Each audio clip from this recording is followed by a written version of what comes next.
You stole my bike. Racism is the belief in the superiority of one race over another, which often results in discrimination and prejudice towards people based on their race or ethnicity. The use of the term racism does not really fall under a single definition. The ideology underlying racism often includes the idea that humans can be subdivided into distinct groups.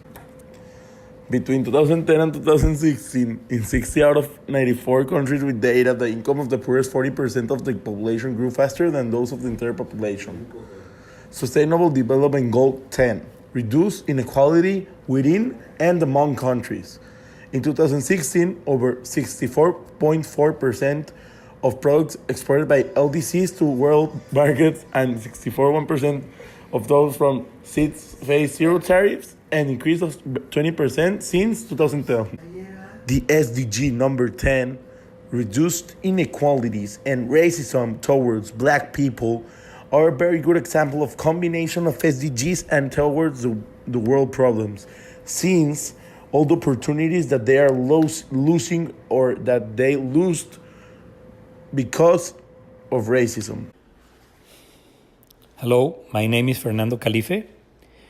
There was a time way back in the 80s in which I visited a couple of dear friends who were going to school in the state of Michigan in the United States. Actually, the name of the town was Kalamazoo.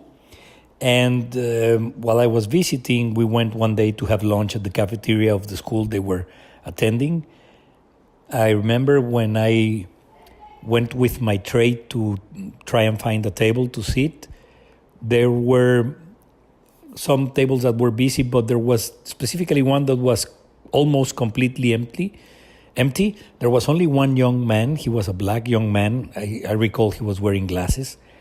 But for some reason, nobody wanted to sit there. And I could tell, I feel that there was something really wrong with that. Well, I'm Mexican, and I did not hesitate that much, and I couldn't really care. So I sat down there, in spite of the feeling of the several looks towards us that possibly wanted to make me, him, or both uncomfortable, because they didn't want, quite clearly, nobody sitting with him, which to me was pretty stupid, not to say even worse than that. But I had the pleasure of sitting down with that young man, and since then I learned that as much as sometimes some people in America are very kind and they are against discrimination, there are also many and places where these kind of things happen.